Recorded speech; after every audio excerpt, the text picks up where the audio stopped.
నెలకి 50,000 నుండి 60,000 ఆదాయం రన్ టైలర్ యాప్లో ఆర్డర్ కంప్లీట్ చేసి పేమెంట్ పొందండి.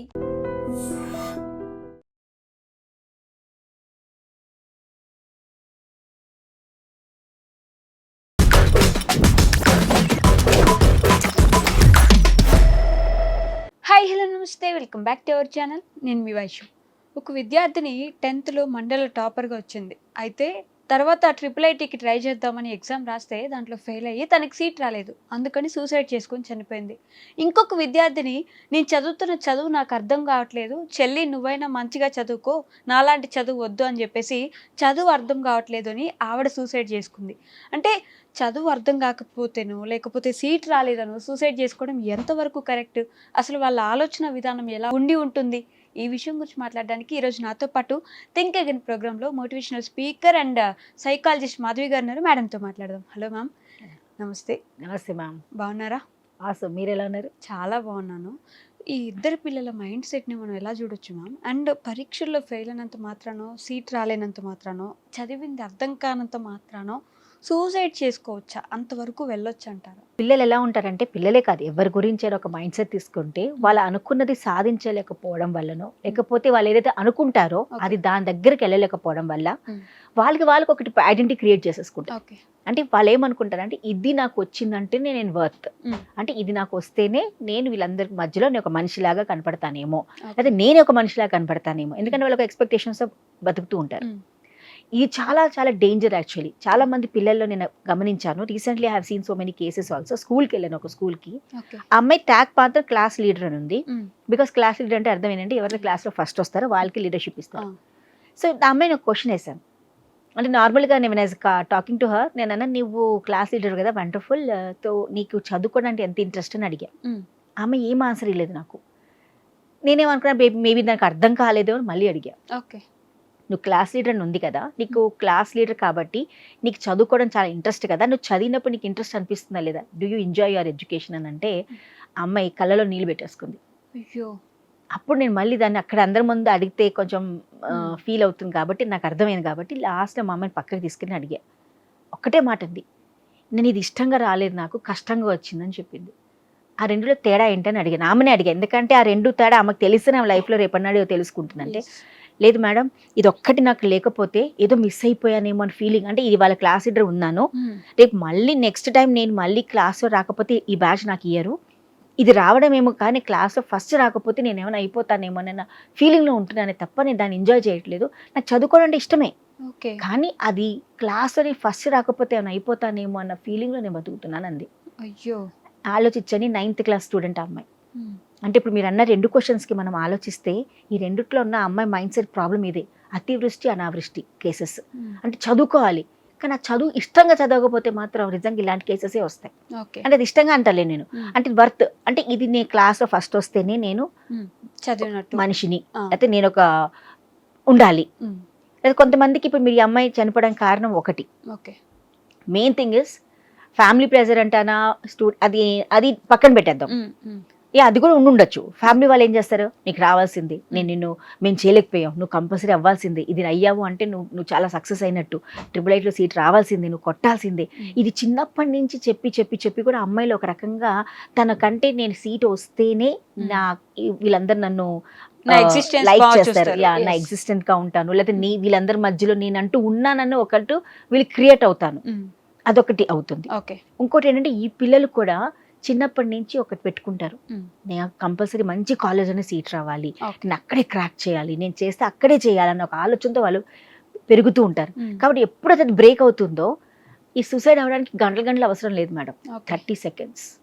ఆ 30 secondsలో మైండ్ కొంచెం మారిందంటే వాళ్ళు బతకడానికి ఛాన్సెస్ ఉంటాయి. బట్ ఆ 30 secondsలో మైండ్ చాలా డిస్టర్బ్ అయిపోతుంది. ఎందుకంటే అక్కడ ఆ సమయంలో ఏం చేయాలి, నాకు రాలేదు, నేను అనుకున్నాను సాధించలేకపోయాను, అంటే నేను వేస్ట్, నేను పనికిరాని దాన్ని అయిపోయాను, నాకు మంచి కాలేజ్లో సీట్ రాలేదు, నేను ఎన్నో ఏళ్ళు కష్టపడ్డాను. అదే కాకుండా దీనికోసం ఈ IIT సీట్ రావడానికి, IIIT సీట్ రావడానికి maybe they have sacrifice many things. ఫ్రెండ్స్తో బయటకు వెళ్ళకపోయి ఉండొచ్చు, సినిమాలకు మానేసి ఉంటారు, వాళ్ళు కూడా చేయాలని కోరికలు ఉంటాయి కదా, అరే ఫ్రెండ్స్తో ఎంజాయ్ చేయాలి, మూవీస్ చూడాలి, పేరెంట్స్ ఈవెంట్స్కి వెళ్ళాలి, ఫంక్షన్స్కి వెళ్ళాలి. లేదు, ఇవన్నీ వెళ్తే నాకు టైం వేస్ట్ అయిపోతుంది. అన్న ఫీలింగ్ లో చదువుకోవాలి, నాకు సీట్ రావాలి, నేను చేయాలి అన్న ఒక ఆలోచన ఉంటుంది కదా. అంటే ఇక్కడ అదే కాదు, అంటే వాళ్ళు ఎన్నో సాక్రిఫైస్ చేశారు, అది మిస్ అయిపోయారు. ఆ టైంలో కూర్చొని ఇవన్నీ గుర్తుకొచ్చేస్తాయి వాళ్ళకి, ఎంత మిస్ అయ్యా నేను, దీనికోసం నాకు ఇష్టమైన ఫుడ్ కూడా తినలేదు, ఫుడ్ కూడా మానేస్తారు కదా, బికాస్ ఏంటంటే హెల్త్ ఇష్యూస్ వస్తే మళ్ళీ ఎగ్జామ్ రాయలేమో చదవలేమో అని. సో అది కూడా చాలా ఆలోచిస్తారు, ఎన్నో హాబీస్ మానేసుకుంటారు. అంటే ఇంకా అదే టార్గెట్ వాళ్ళ లైఫ్లో. అండ్ దాంతో వాళ్ళు ఇలాంటి ప్రాబ్లమ్స్ వచ్చేసుకొని ఆ సమయంలో వాళ్ళు ఇలాంటి పనులు చేస్తారు. సో దీనికి మెయిన్ ఇంపార్టెంట్ స్కూల్స్లో కాలేజెస్లో కూడా, అండ్ పేరెంట్స్ ఆల్సో. అంటే దీనికి తప్పు ఎవరిదని చెప్పను, బట్ వీళ్ళు కూడా ఎప్పుడైనా పిల్లలకి ఈ పర్టికులర్ ఇమోషనల్గా ఒక స్ట్రాంగ్ బాండ్ ఇవ్వటం, సపోర్ట్ ఇవ్వటం. అంటే ఫెయిలియర్స్ ఆర్ నథింగ్ బట్ ఆ సక్సెస్లో ఒక part, they are not different. Failures can happen, but you learn from the failures.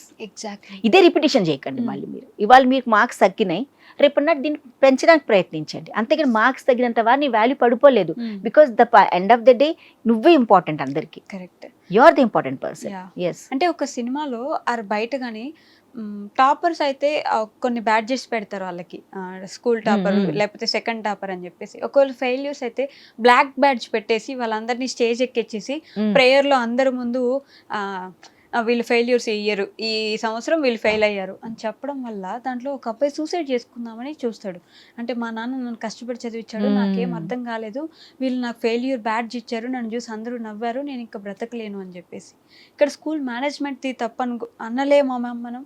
100% అనాలి కూడా, because you have created that effect ఆ బాయ్లో కదా. ఇప్పుడు ఆ ఫెయిలియర్ కాకుండా these are the new challenges అని పెట్టచ్చు కదా, అలాంటి ట్యాగ్స్ పెట్టచ్చు కదా. పాజిటివ్ వైబ్రేషన్స్, పాజిటివ్ ఎఫర్మేషన్స్ లాంటివి కూడా పెట్టచ్చు కదా పిల్లలకి.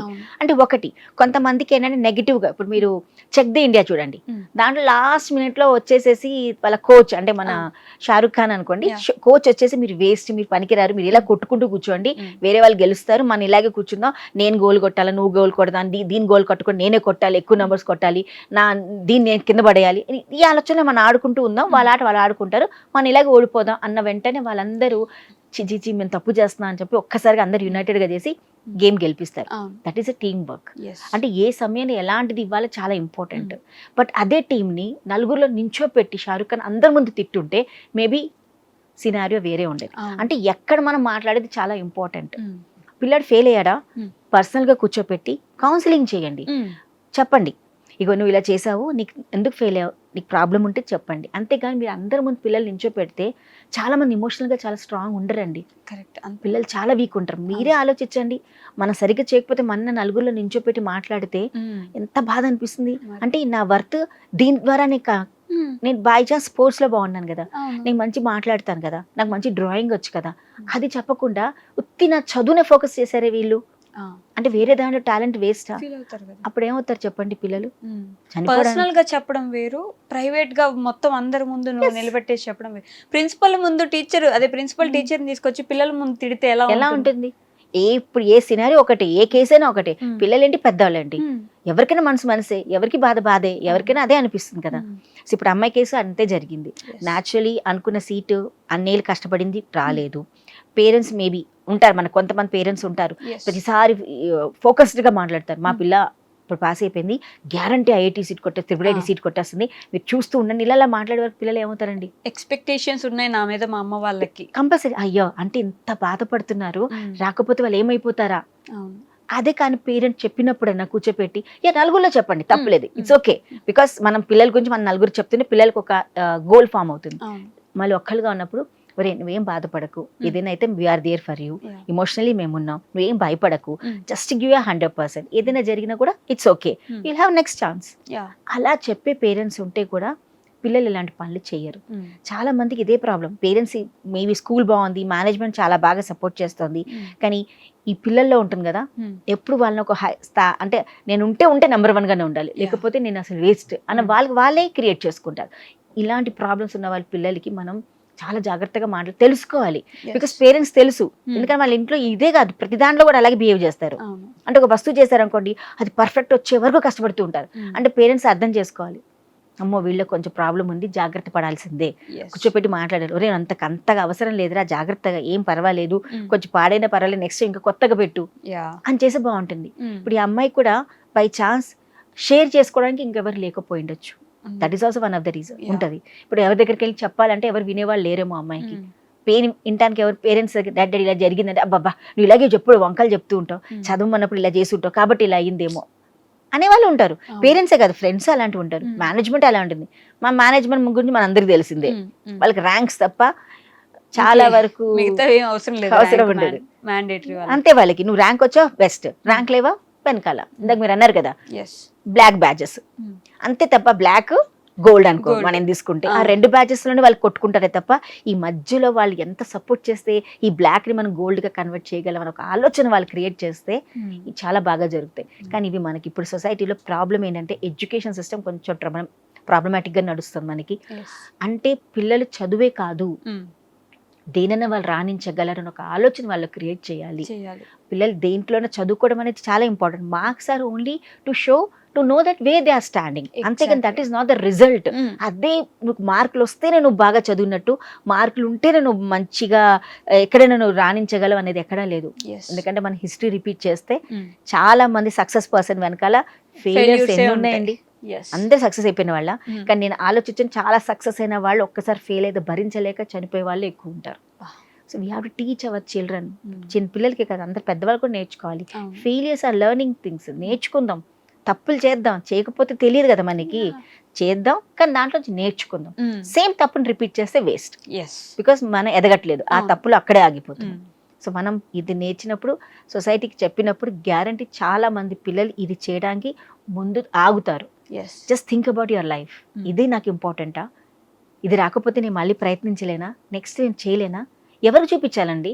ఇప్పుడు నువ్వు కష్టాల్లో ఉంటే ఎవరు వస్తారు, నువ్వు సుఖంగా ఉంటే ఎవరు వస్తారు. End of the day I will be there with myself only, అవునా అంటారు. ఎందుకు రాలేదే సీట్ అని అంటారు. అన్నంత మాత్రాన చనిపోవాలా అంటే వాళ్ళ గురించి మంచి బతుకుతున్నాం కాదు కదా. We are staying for our self. It's okay, ఇవాళ కాకపోతే రేపు వస్తుంది సీట్.